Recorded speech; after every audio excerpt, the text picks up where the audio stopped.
सो friends, very good morning once again. आज हम लोग डिस्कस करने जा रहे हैं हमारा जो एक आज का एक अलग सब्जेक्ट है, that is modern treatment. Right. Modern treatment का मतलब क्या है कि बहुत सारे जो टेक्नोलॉजिकल एडवांसमेंट होने के कारण जो बहुत सारी चीजें जो पहले कवर नहीं होती थी, वो एज पर IRDA गाइडलाइंस अब उसको इन्होंने कवर करना शुरू कर दिया है। सो हम लोग आज उसी के ऊपर डिस्कस करने वाले हैं कि मॉडर्न ट्रीटमेंट क्या है और किस प्रकार से इसका कवरेज होता है। So will talk about the modern treatments. मैं अपना प्रेजेंटेशन आप लोगों के सामने शुरू कर रहा हूँ और हम लोग क्या करेंगे कि एक बार सभी को म्यूट करेंगे ताकि बाकी जो लोग हैं उनको बीच में थोड़ा सा डिस्टरबेंस नहीं हो। हाँ, मैंने सबको म्यूट कर दिया है और हम लोग अभी हमारा आज का प्रोग्राम शुरू करने जा रहे हैं। मैं स्क्रीन शेयर करने जा रहा हूँ। हाँ friends, so today we are going to talk about modern treatments. Okay, ये जो मॉडर्न ट्रीटमेंट्स क्या हैं मैं आपको बताऊंगा।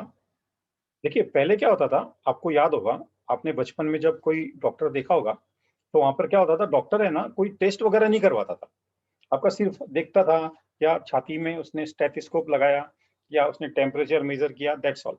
और वो इतना करके वो अपने पूरा का पूरा इलाज बता देता था। जो मतलब पहले के जो वैद्य वगैरह होते थे ना, वो तो और भी नाड़ी देखकर बहुत सारी बातें बता दिया करते थे। फिर धीरे धीरे पैथोलॉजिकल टेस्ट वगैरह करवाना शुरू किया। यदि किसी को फीवर है तो बोलेंगे नहीं, तुम ये ब्लड टेस्ट करके आओ, तो पता चलेगा कि भी मलेरिया है क्या नहीं है या टाइफाइड है ना। फिर उसके बाद में थोड़ा सा इंस्ट्रूमेंट्स इसके अंदर आने लग गए, बहुत सारे इंस्ट्रूमेंट्स इसके अंदर इन्वॉल्व होने लग गए। और अब ये सिलसिला शुरू होते होते मतलब मशीनरी का उसके अंदर इस्तेमाल होने लग गया है। तो ये सिलसिला शुरू होते होते आप ये पिक्चर देख रहे हैं, रोबोटिक सर्जरी भी आज बहुत सारी एकदम कॉमनली होने लग गई है। जो बहुत सारी कॉम्प्लिकेटेड सर्जरी होती है, डॉक्टर बैठे बैठे कंप्यूटर पे खाली रोबोट को इंस्ट्रक्शन देता है और सर्जरी पूरा हो जाता है ना। तो इस तरीके से बहुत सारे मॉडर्न ट्रीटमेंट अब IRDA गाइडलाइंस में कवर करने शुरू हो गए हैं। राइट। तो ये जो है कुछ ट्रीटमेंट जो IRDA ने अलाउ किए हैं कवर करने के लिए, वो हम लोग यहाँ पर डिस्कस करेंगे। राइट। अभी देखिए, मैं आप लोगों से ना एक एक इसके बारे में शुरू करूंगा, फिर हम लोग ये भी देखेंगे कि वो कितनी लिमिट तक वो इसका हर प्रोडक्ट में अलाउ करते हैं। कुछ ट्रीटमेंट वो इस प्रकार से हैं। ये आप स्लाइड देखेंगे तो यहाँ पर आपको दिखाई दे रहा है uterine artery embolization and HIFU, ये वाला आपको दिख रहा है यहाँ पर। Balloon sinuplasty, deep brain stimulation, oral chemotherapy, immunotherapy. अब आप बोलोगे अरे बाप रे बाप, ऐसे तो इतने कॉम्प्लिकेटेड वर्ड्स याद ही नहीं रहने वाले हैं। Intravitreal injections, robotic surgeries, stereotactic radio surgeries, bronchial thermoplasty, IONM that is intra operative neuro monitoring, stem cell therapy और वेपोराइजेशन ऑफ द प्रोस्टेट। इतने ट्रीटमेंट, कितने, 5 4 9 10 11 12, ये 12 ट्रीटमेंट अब इसमें IRDA ने अलाउ किए हैं। लेकिन इसमें क्या होगा कि इसमें ना बहुत सारी बातें इसके सम इंश्योर्ड के ऊपर डिपेंड करती हैं कि कितना कवरेज दिया जाएगा। राइट। सो ये 12 मॉडर्न ट्रीटमेंट क्या है, एक तो ये हम लोग देखेंगे और साथ ही साथ हम लोग ये भी देखेंगे कि ये ट्रीटमेंट किस प्रकार से किस प्लान में कितना कवर किया जाता है। Okay, first let us see what is urinary artery embolisation. आप देखिए, अभी सी, मैं भी कोई मेडिकल साइंस डॉक्टर नहीं हूं, लेकिन हम लोग इसको थोड़ा सा समझने का कोशिश करते हैं। This यूटेरिन artery embolisation is a procedure in which an interventional radiologist uses a catheter। ये देखिए, ये कैथेटर का इस्तेमाल कर रहा है, ये कैथेटर से वो to deliver small particles that block the blood supply to the uterine body। Uterine में ब्लड सप्लाई हो रहा था तो उसके ब्लड सप्लाई को रोकने के लिए यहाँ पर वो इसको ये सप्लाई कर दे रहा है, स्मॉल पार्टिकल्स। तो उसके कारण ये ना ब्लड सप्लाई यहाँ पे ब्लॉक हो जाएगा। The procedure is done for the treatment of uterine fibroid and adenomyosis. आपको बात समझ में आ गई? तो this is urine artery embolization. Okay, ये मॉडर्न ट्रीटमेंट में आता है और ये this will be now covered. Second is balloon sinuplasty. Mohan Shinde, balloon sinuplasty. ये आपको पिक्चर से क्लियर है कि this will be used in sinus.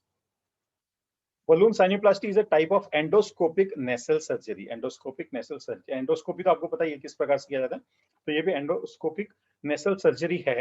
It uses small balloon catheters that inflate the drain the large nasal sinus। जो sinus continuously होता है ना, वो पूरा उसको ड्रेन करने के लिए इसका इस्तेमाल करते हैं बलून का। So this is called as balloon sinuplasty. Okay, क्या आपको समझ में आ गया? देखिए, आपको भी डॉक्टर नहीं बनना है, राइट? कस्टमर को इतना ज्यादा भी बताना जरूरी भी नहीं है, लेकिन क्या होता है कि जब आपको कुछ इंफॉर्मेशन होती है और कस्टमर पूछता है, तो नेचुरली आपको वहां पे ना जवाब देने की लायक करे जाते हैं हम लोग। ये भी वीडियो देखो, आपको बार बार देखना पड़ेगा। मैं ये वीडियो पोस्ट करूंगा आपके लिए और आप इसको बार बार देखेंगे तो आपको ये सब बातें अच्छी तरह से इजीली समझ में आ जाएंगी। तो हमने अभी स्टडी किया है, that is urine artery embolization, balloon sinuplasty. Next is deep brain stimulation, that is called as DBS. ये जो डीबीएस है, surgery to implant a device. देखो, ब्रेन में है ना एक ये डिवाइस डाल दिया जाता है। यहाँ पे आप देख रहे हैं, ये ब्रेन में एक डिवाइस यहाँ पे ऐड किया जाता है, that sends electrical signal to brain areas responsible for body movement.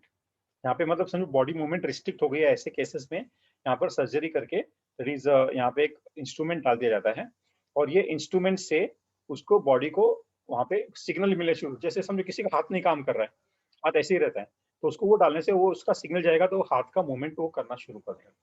यहाँ पे क्या होता है, electrodes are placed deep in the brain.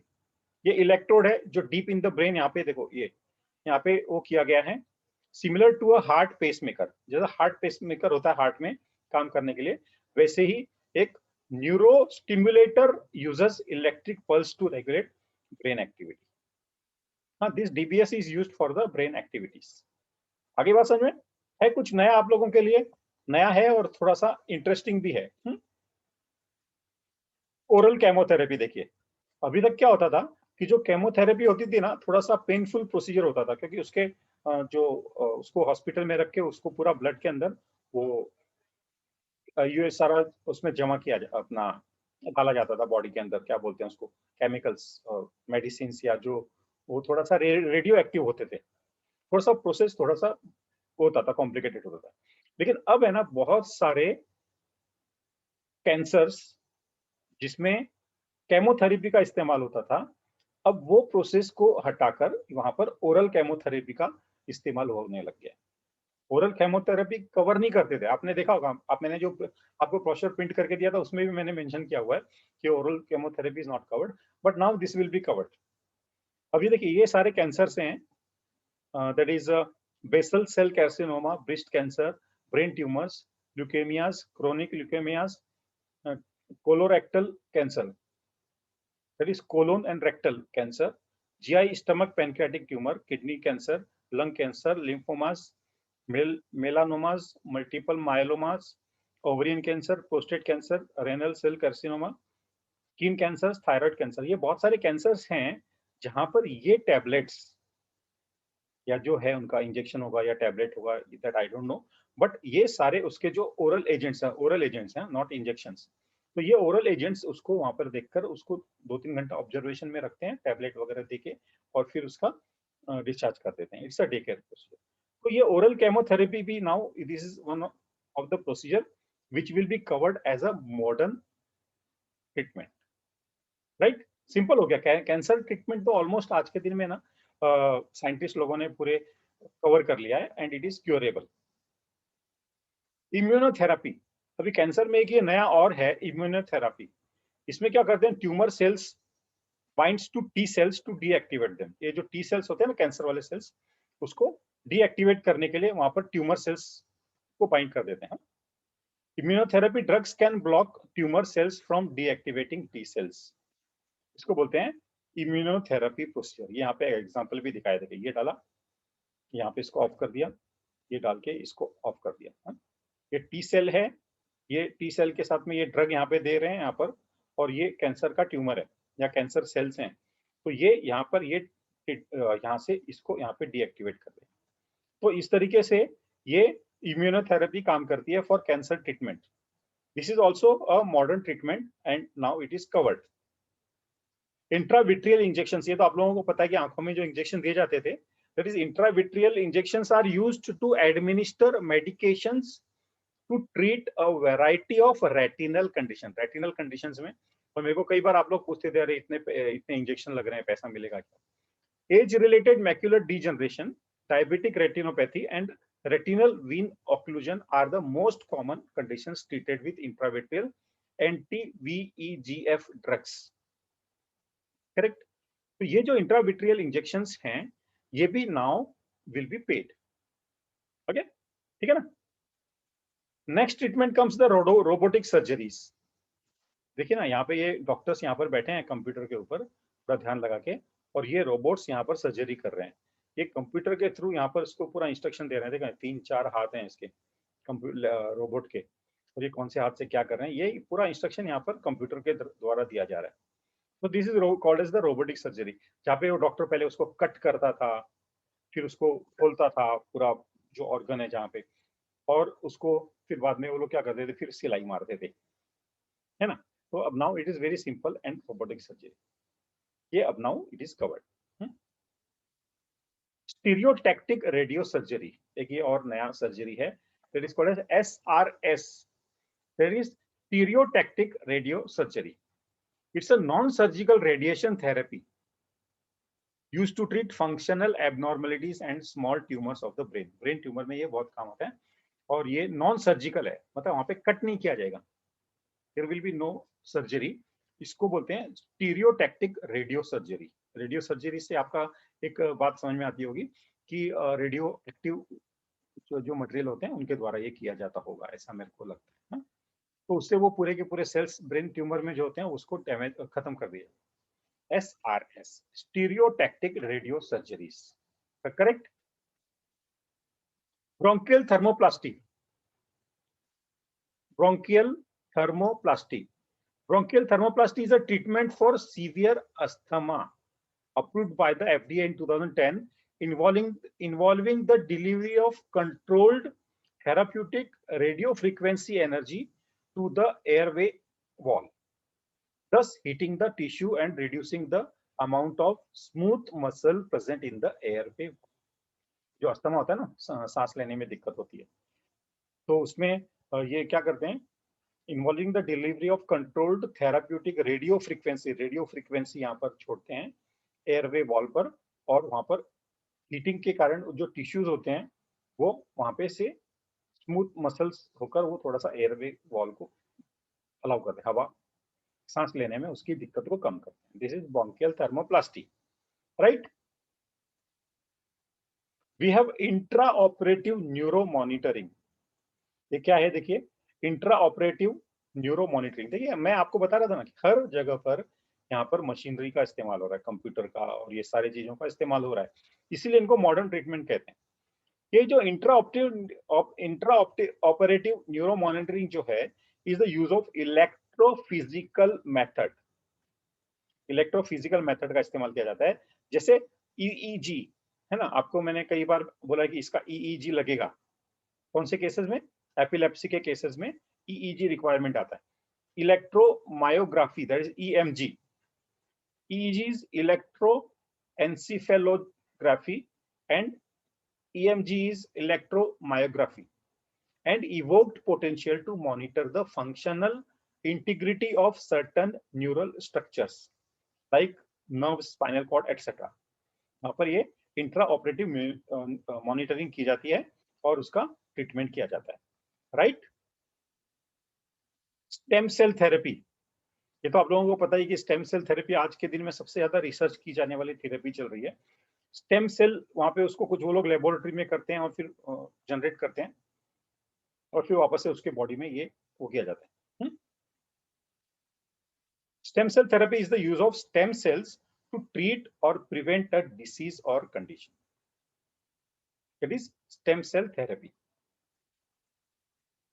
Vaporisation of prostate.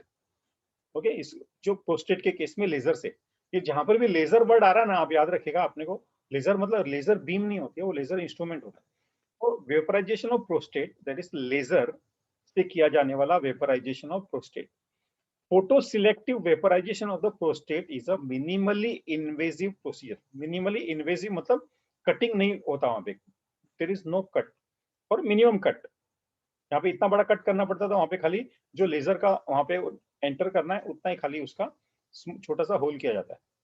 Minimally invasive procedure that uses a laser to clear excess prostate tissues.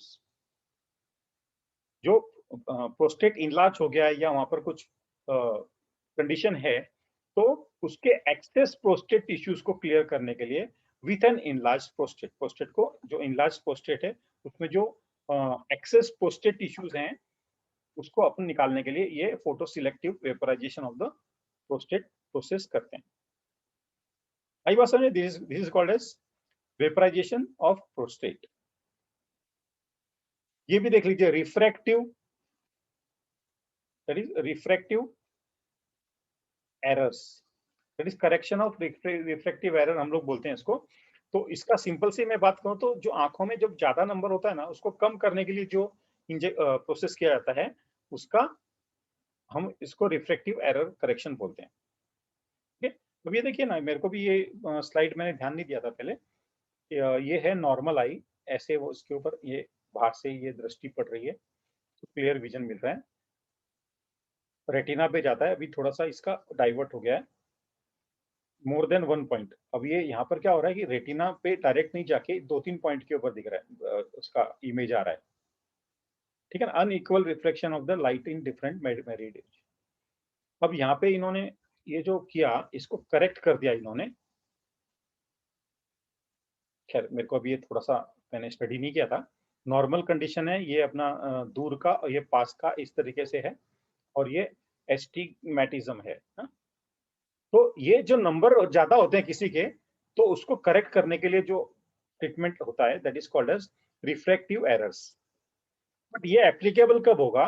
Policy लेने के कम से कम 4 साल के बाद, and if the number is 8+, 8 से अधिक नंबर होगा ना, in that case only this claim will be payable. यदि किसी का 8 से कम नंबर है तो it will not be paid.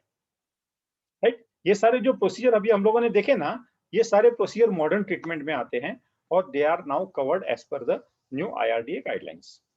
Correct?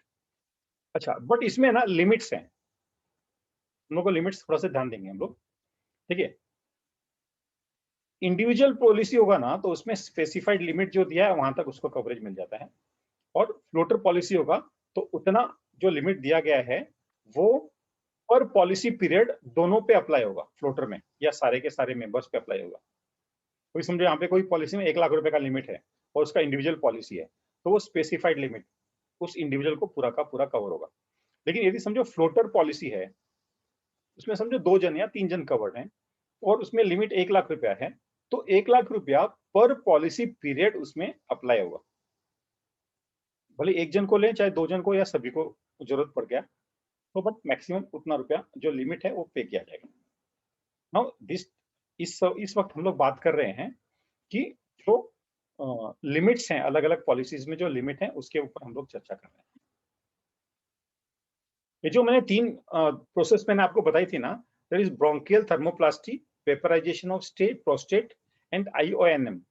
ये 3 प्रोसीजर्स में जो कवरेज है it is 50% of the sum insured. Simple, आपको पूछा भी ब्रोंकियल थर्मोप्लास्टी का केस है, मेरे को कितना मिलेगा? Up to 50% of the sum insured. Vaporization of prostate IONM that is intra operative neuro monitoring, up to 50% of the sum insured वहां पे कवरेज होगा। राइट, ध्यान देना, हम लोग जो बात कर रहे हैं लिमिट्स की बात कर रहे हैं। ये जो हम लोगों ने अभी सारा जो प्रोसेस देखा कि कौन से मॉडर्न ट्रीटमेंट यहाँ पर कवर होते हैं, ठीक है ना, हमने देखा कि भाई ये urine artery embolization, balloon sinuplasty, deep brain stimulation, oral chemotherapy, immunotherapy, intravitreal injections, robotic surgery, stereotactic radio surgery, bronchial thermoplasty, intra operative neuro monitoring, stem cell therapy, vaporization of prostate and reflective correction of error. इतने सारे में ये जो तीन चीजें हैं, bronchial thermoplasty, vaporization of prostate and intra operative neuro monitoring, ये तीन चीज का लिमिट होगा 50% of the sum insured. Correct. 5 lakh का पॉलिसी तो 2.5 लाख रुपए तक उनको कवरेज मिलेगा। यदि हम आरोग्य संजीवनी पॉलिसी की बात करते हैं, आरोग्य संजीवनी पॉलिसी में all modern treatments are covered up to 50% of sum insured. Simple, Arogya Sanjeevani में कोई है तो 50% of the sum insured. Okay, अभी देखिए यहाँ पर हम लोग लिमिट थोड़ा सा स्टडी करते हैं। अभी यहाँ पे ना, ये तो मैंने आपको बता दिया, bronchial thermoplasty, vaporization of the prostate and IONM, ये तीनों चीजों का 50% of the sum up to, I am sorry, not 50%, it is up to the sum insured, to the sum insured cover होगा। लेट मी करेक्ट दिस कि भाई this will be corrected up to the, यहाँ पे जो मैंने आपको बताया था 50% के बजाय this is full up to the sum insured. मैं let me correct this right now. तो क्या होगा कि अपना ये अभी का अभी हम इसको करेक्ट कर देंगे तो ज्यादा बेहतर।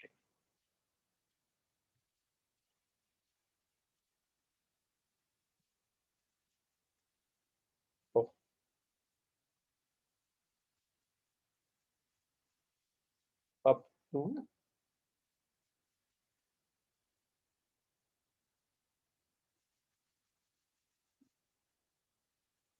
अप टू सम इंश्योर्ड, ये ऑफ निकाल देते हैं हम लोग। Okay,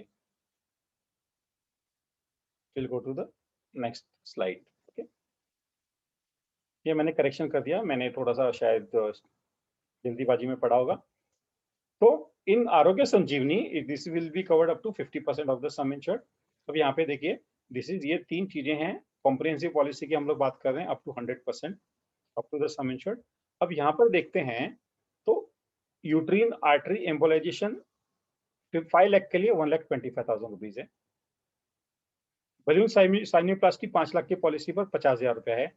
DBS 2,50,000 rupees, oral chemotherapy 1,25,000 rupees, immunotherapy 2,50,000 rupees, intraventricular injections 50,000 rupees, robotic surgeries 2,50,000, 50% of the sum insured हो गया। and ये stereotactic radio surgery up to 2 lakh rupees and stem cell therapy 2,50,000।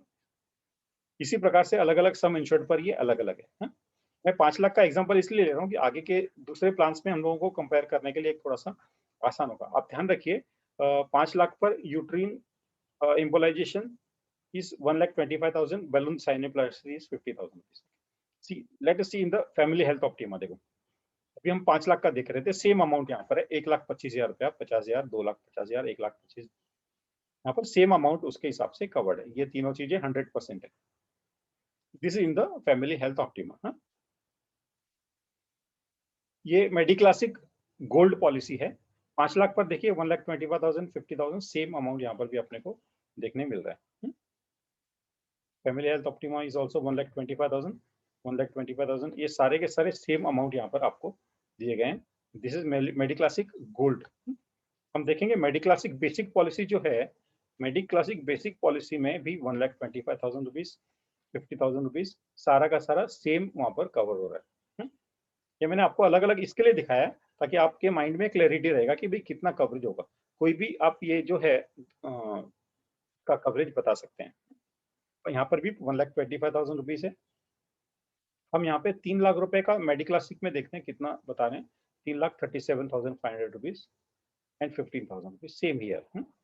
Young star में भी same है। यहाँ पर जो senior citizen policy है, इसमें थोड़ा सा डिफरेंट है। यूटेरिन आर्टरी एम्बोलाइजेशन 5 लाख के लिए 2,25,000 है इंस्टेड ऑफ 1,25,000। यहाँ पर सारा का सारा 2,25,000, 2,75,000, 3, ये जो इंट्राविट्रियल इंजेक्शन जो 50,000 वहां पर है, यहाँ पे 30,000 रुपीज है। रोबोटिक सर्जरी 2,50,000 रुपीज है।